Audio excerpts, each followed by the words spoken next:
Okay, W, as you might know, stands for Wainwright.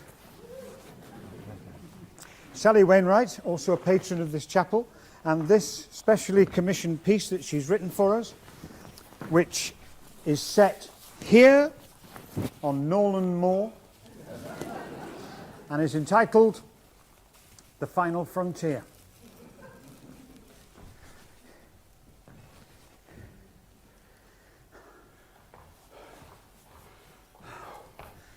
I thought you'd change your mind. Traffic was bad through Soby Bridge. It's good of you to be here. Well,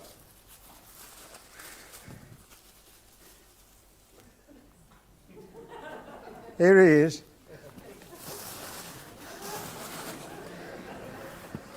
What's protocol then? Well, you know as much as me. Did you get permission? Oh. I didn't know how to get permission. Damn. Who do you think I should have asked? Jesus Christ. Oh, let's just do it. Is it the council, do you think? Does anyone own it as such? I mean, it's moorland. Oh, some bugger will. I think it's the water board. Now you've said it. Really? He'd know. Andy, he'd know who owned it. Well, shall we ask him then? Are you all right, Andy, love? Oh, you've shrunk. Bad luck. Me and Daft Eddie were just wondering, do you know who owns the land here?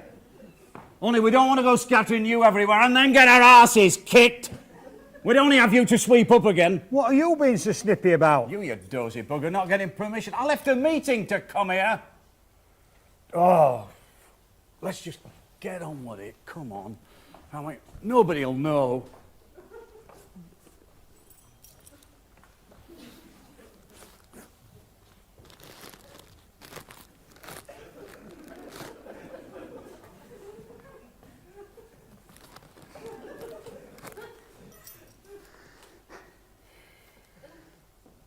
I'm thinking this is the right spot. Sorry. Well, it's somewhere he liked. It's somewhere he would have chosen. I assumed you'd discussed it. When would we have discussed it? You and him. Yeah, when? When would we have had that conversation? I don't know, before he died. No. Been handy if we had. I mean, it's the sort of thing people say occasionally, you know, where they want burying, scattering, whatever, you know, in a lighter moment, you know, when they're not fully engaged with the fact that one day they really will cease to exist. Well, no, we haven't had that conversation. This was my idea. That's why I'm asking. It's not inappropriate, it's not, is it? I mean, he liked walking, he liked the great outdoors, he liked up here. Well, fine. Well, I'm asking for an opinion. It's bad enough not getting permission without wondering whether it's what he wanted. No, it's fine.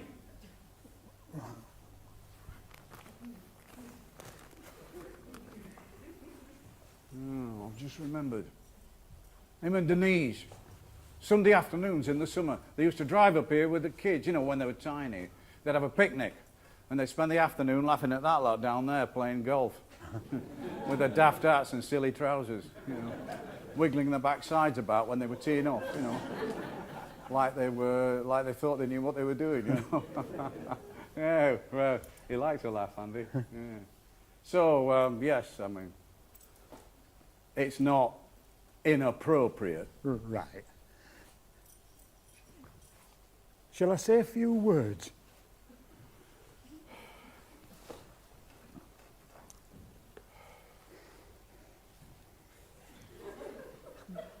You should have asked Denise if this is where he would have liked. I did ask Denise. Of course I asked Denise. I won't tell you what she said. Fair enough. Right. Well, Andy lad, here we are, atop the world, on Nolan Moor, clear view, all around, far as the eye can see. A top? You didn't just say a top. You did, didn't you? What's wrong with that? You sound like Alan fucking Partridge. Are you going to shut the... Are you going to shut up?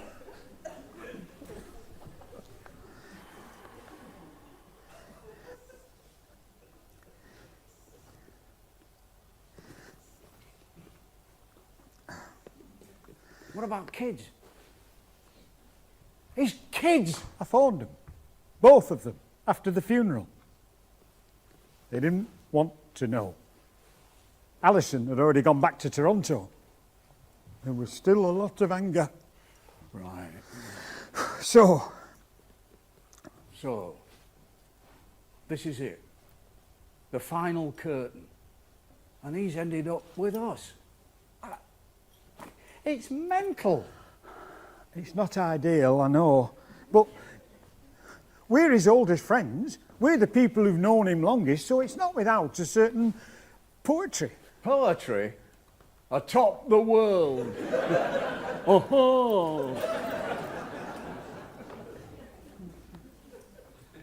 I was thinking about our first day at Soby Bridge. In playground, 11 years old in those uniforms. And how the three of us gravitated towards each other, and now, 55 years on, the three of us are here on the cusp of the next big, the final frontier. I'm not comfortable with this. I mean, I'd not seen him for 20 years. Oh, it's been a while, certainly. But, at our age, it hardly matters, does it? 5 minutes and it's like you've never been apart. But it's a fella's flesh and blood ought to be with him at a time like this. Whatever's happened, whatever's gone on, I mean, it's fundamental. I don't disagree with you, Richard, I don't.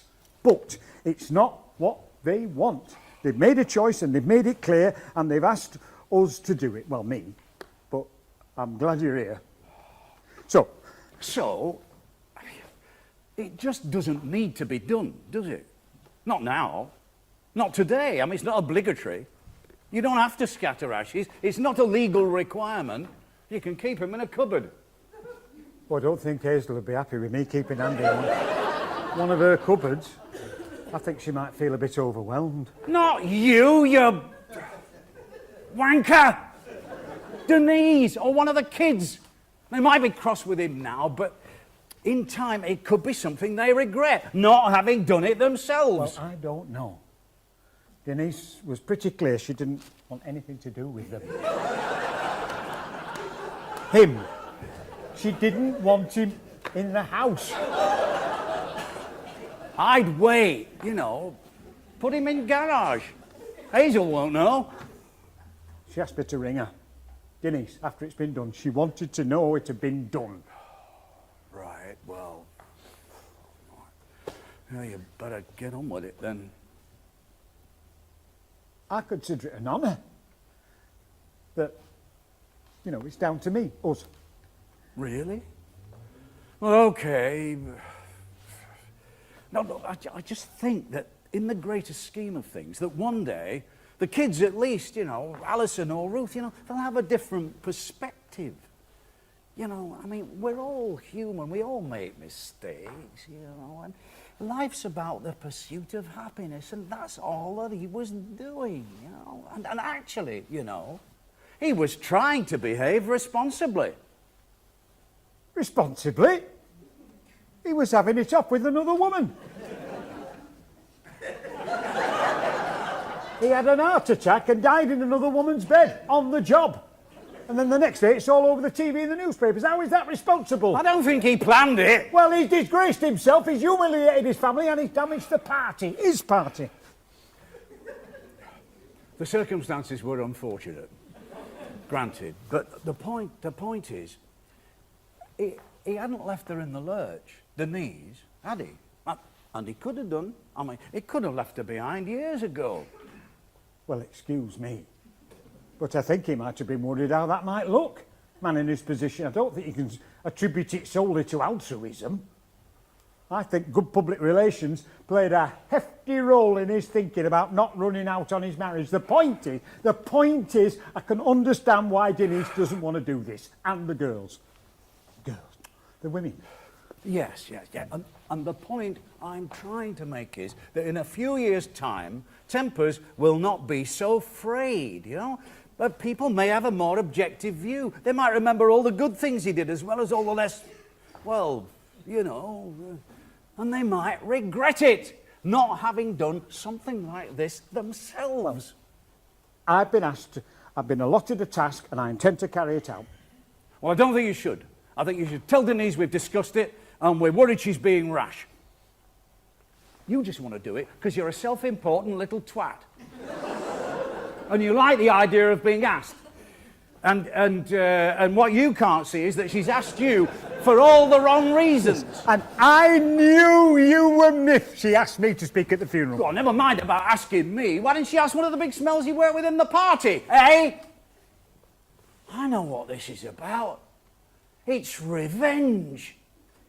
She asked you to speak at the funeral. She asked you to scatter his ashes. Some no-mark he was at school with. Someone who she knew damn well he couldn't stand. Someone who she knew was probably too feckless to get permission to do it right. And probably in a place he couldn't give a toss about. This is about as ignominious a send-off as she could cook up for him. Getting you to do it. You have a very palsied view of the world, Richard. If I may say so. No, think about it. She could have asked one of his colleagues to speak at his funeral. She could have asked anyone. She could have asked Tristram Hunt or Dan Jarvis. But no, she asked Daft Eddie.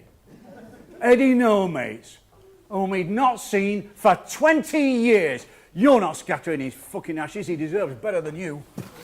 No. Give. No. Give. No. Give them. Give them to No. me. Give them to me. No.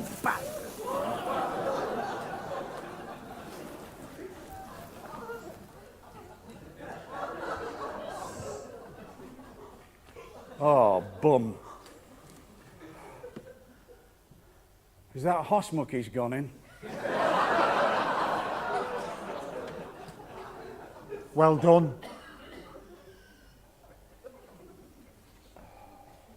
I shouldn't have said all that. Yes, it's probably true. No, he thought world on you. I think I know he didn't. I don't think Andy thought the world of anyone very much.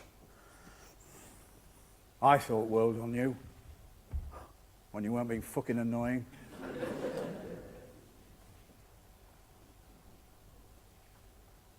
Are we time for a pint? Or have you got to get back to this meeting? Oh, there's always time for a pint.